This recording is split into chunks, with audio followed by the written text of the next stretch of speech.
Hi, and welcome to Dingle Drops, where we talk about stuff creative people do. I'm your host, Danny Douglas, and joining me is Ken Krekeler, who's the author of graphic novels and comic books. How you doing today, Ken? I'm doing good. Thanks for having me, Danny. So, walk me through your process for creating comics. So I write a script first, which can sometimes take a long time or a short amount of time, depending on how interested I am in the actual story that I'm writing. And once that's done, I make a series of thumbnail pages where I just kind of sketch out little stick figures and the panels. You got to figure out how wide and how tall you want the panels. You got to figure out how much dialogue is going to appear in that panel so that you can have negative space to compensate for that, which is like, something no one thinks about. But then I figure out a cast. I figure out a way to cast models to pose as these characters in costumes. And sometimes they're friends, and sometimes they're, professional paid models and actresses. And I import those photographs into Photoshop and draw on top of them, changing what I need to. And then I drink a bunch of whiskey, and when I wake up, it's worked itself out, basically. So, and I don't want you to edit that out because that is an integral part of that process. I will leave it in. Most of my students I don't think are old enough to drink yet, but, it's good for later on down the road. Well, maybe not so much later on because they would want to start now if they're going to be creative. I mean, I guess they are in college. I'm going to take you back to the thumbnail part. About how long do you think you spend on thumbnails, say, for maybe like a 30-page comic? How long do you think the thumbnail stage lasts? It takes a long time. I would say it would take about 5 to 8 hours to properly map out how each page is going to go, because again, you have to figure out composition of each panel to compensate for the dialogue balloons that are going to overlap it. And then if you have a complicated scene with several costumed characters in the room at the same time, you have to consider things like their placement in the room, the consistency of their costumes. If there's perhaps a desk in the room, then you have to know exactly what's going to be on the desk and then draw that in the same position every time. So, maybe that doesn't really transfer to thumbnails though, but you definitely have to have a vague idea of where everything in that room is for those longer scenes. So it kind of depends on what's happening in that story. It kind of depends on what's happening in that scene.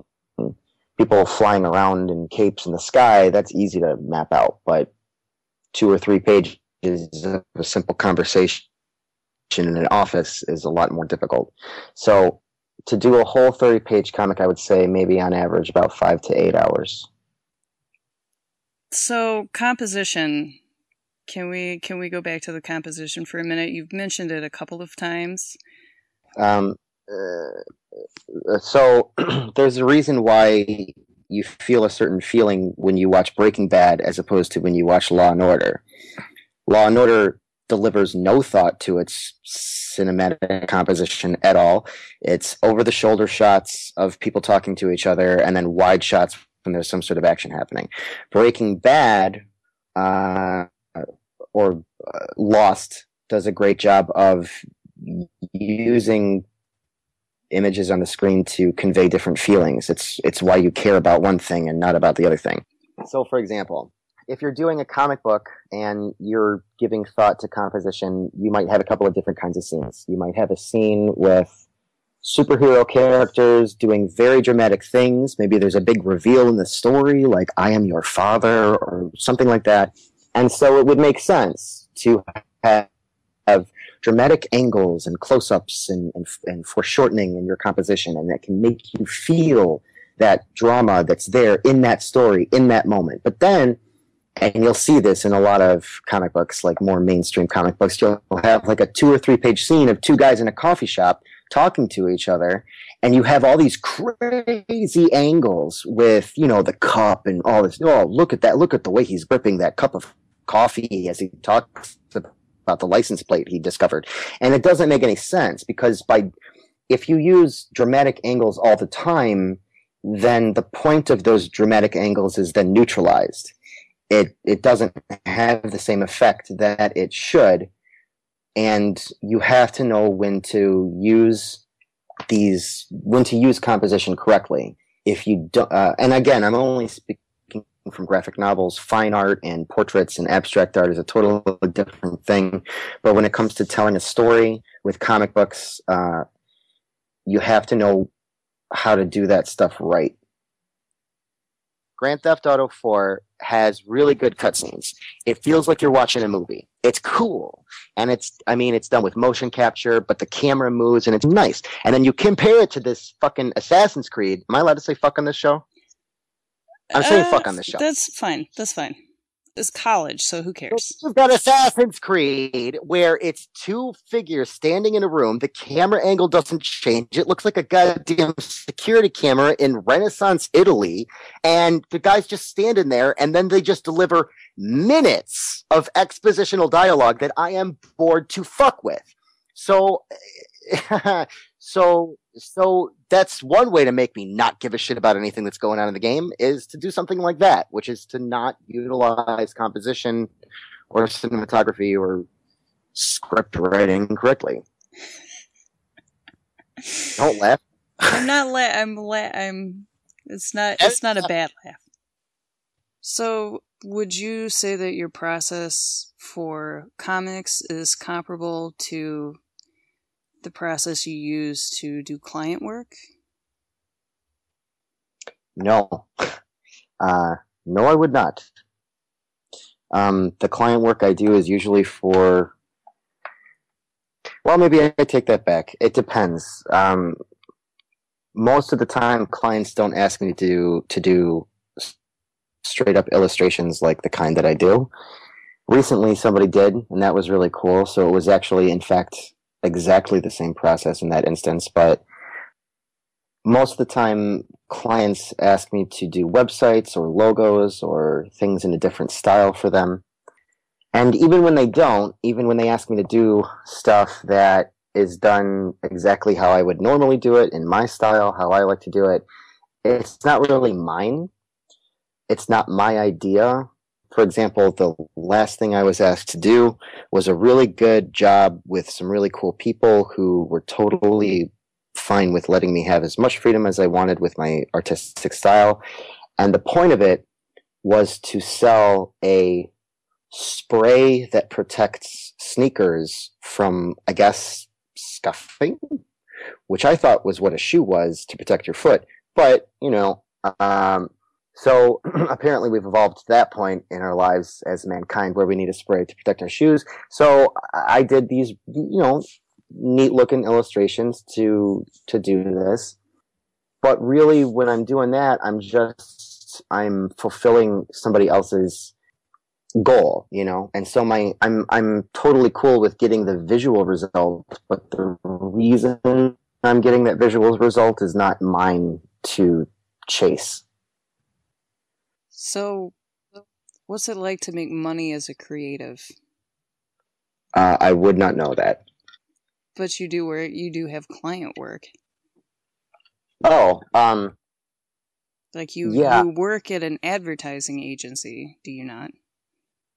Yeah, I don't really make a whole lot of money there, but when I do work with freelance clients and they're good professional level clients, it actually is kind of fun. It's fun. It's not as rewarding as like when I do my comics and stuff, but it's still, depending on the relationship, depending on the pay, depending on what you're being asked to do, it can be really fun. But most of the time, you got to figure out a way to weed the clients who aren't real from the clients who are real. And the clients who aren't real talk about money right away. How long did it take you to figure that out? About 30 seconds. Really? Right off the bat? First client? Because a proper client will start telling you what they want, when you'll be paid, and a timeline. They'll have a specific date. That's actually a key thing. A proper client will have a specific date in mind that they need this work done by. An improper client, which is usually an old person with some sort of idea that's already been done 8 times that they just don't know about, is someone who says, well, now I don't have a lot of money to spend, but I am really keen on this thing that's going to happen. And I'm not sure when it's going to happen. For example, lots of people come up to me to do comic books and they'll say, so there's this great idea and here's the idea. Now I don't have a lot of money to spend on this idea, but I'm going to, you could totally do it, on a freelance basis. And I'll gladly, and this is my favorite part. This is my favorite part where they say, I'll gladly cut you in on whatever we make. Don't take a client like that. That's not a real person. Coming out of college, at least in my experience, a lot of people try not to pay you anything or pay you very little, but what everyone always tells you is, well, it's a good experience and it's for your portfolio. And no working illustrator or designer will tell you to do that, to take work for free. The only people that will tell you to do that are the people that are offering the work. How do you stay motivated? I'm not sure if I would call it motivation exactly. I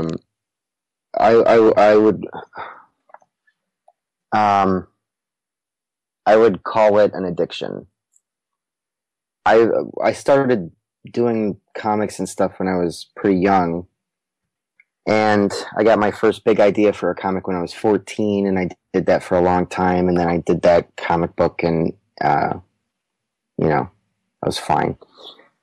And then I did another comic book, and that was fine, and then I did another one, and that was fine. But every time I did those, I was kind of hopeful that something would sort of happen with those things. Like the first thing I did was this big, long Star Wars type epic, which, by the way, every young person starting out writing thinks that that's going to be their thing. Oh, this is going to be a big deal. Oh, it's going to be so different and so new. It's going to be so long. Guess what, asshole? I am not going to invest 3 years of my life in your goddamn bullshit. You tell me a short story, earn my trust, and then maybe I'll come back to you. So whoever's listening to this, I'm sure you got your fucking epic all planned out. I'm sure it's this great big thing. But guess what? Nobody's got the patience for that, Twilight. So Twilight's pretty big, so. Yeah. Well, anyway. Okay. Let's edit this out. Okay. So actually, you should probably keep that. So I made a mistake with that, and it was too long, it was too big, nobody knew who I was. It was a mistake to do something that big so soon. So then I did another story. I'm like, oh, this is going to be the story. This is going to be the thing. And it should have been, but didn't. So then I was like, oh, I'm going to do this black and white series. It's going to be a series. The format's going to be different. It's going to be cheaper to print. It's going to be fine. So now, honestly, I'm just doing it because that's like what I feel I'm supposed to do. I have no illusions about financial success or even communal recognition. Those ideas have been washed away by, mid-level failure. But I do it anyway because I can't not do it, even though it costs a lot of money to print and ship these books and a lot of time and sacrifices to complete them in the first place, and a lot of complicated knowledge that I am not qualified to understand about contracts and legality and distribution and geography. And it takes a lot of, muscle to ship, to physically pick up books and put them into a thing. And I'm not physically strong. I am physically strong. I am extremely strong physically. But I keep, the thing that motivates me to do it is the fact that I can't not do it because I wouldn't know who I am if I were to stop doing that, which sounds insane, and I actually think is insane. It's not a motivation, it's just an addiction. How do you define failure? I do not define failure as validation from others, and I do not define failure by monetary success. What I define as failure is my inability to produce more stories at a higher rate per year because I have not yet been perceived by the world to be capable of such a luxury. I define failure as not making more stories than I should be. How many should you be making? Between 3 to 5 titles a month. A team that works under me, illustrators and writers. Not writers. Don't know why I said that. All I want to have to do is write the scripts and make somebody else do all the hard parts. Like the art? Yeah, like the art or the market. You still want control over it, though. It's important. Well, a competent artist is, it is possible to work with a team that you can entrust responsibilities to. Just because somebody else is doing the art doesn't mean that they're a bad artist. A proper artist would be able to do more than I could. I'm not the best artist in the world. I might be, but I might not be. I try hard, but then you've got, your Ben Templesmiths and your Ashley Woods and the people that can lend a vision to what you are doing that you would not be capable of, that I would not be capable of doing. And that would be really awesome, honestly. I only started doing the art to comic books. I only started doing comic books because it was the only way to properly produce a story that relied on you alone, except for writing, but Jesus Christ. Collaboration would be... Not collaboration, delegation. Okay. Like with a team of people you knew were capable of connecting with what you wanted and adding their own thing to it that you are not alone capable of adding. It's a really, really cool experience, which I've experienced twice. Wait, what'd you experience that on? There were a couple of jobs in advertising that I had where I was asked to do an illustration. People made good suggestions about how to revise that illustration, and they made a lot of sense to me, and they were ideas that I hadn't come up with on my own. So it's actually kind of nice and rewarding, but it's a rare circumstance that happens. It usually happens with people who have worked on a team before, who have had that sense of accentuated achievement through collaboration. I'm not really sure how to end it. I think what Terry Gross would say would be, I'd like to thank my guest, Ken Krekeler, for joining us today. Yeah, you almost had it. You're on the right track. All right, okay. I'm channeling Terry. Well, I'd like to thank my guest, Ken Krekeler. Thanks for joining us, Ken. Thank you very much. Tune in next week when we will be talking to Lorraine McLeese from Bungie Studios about creative stuff that she does. Toodaloo.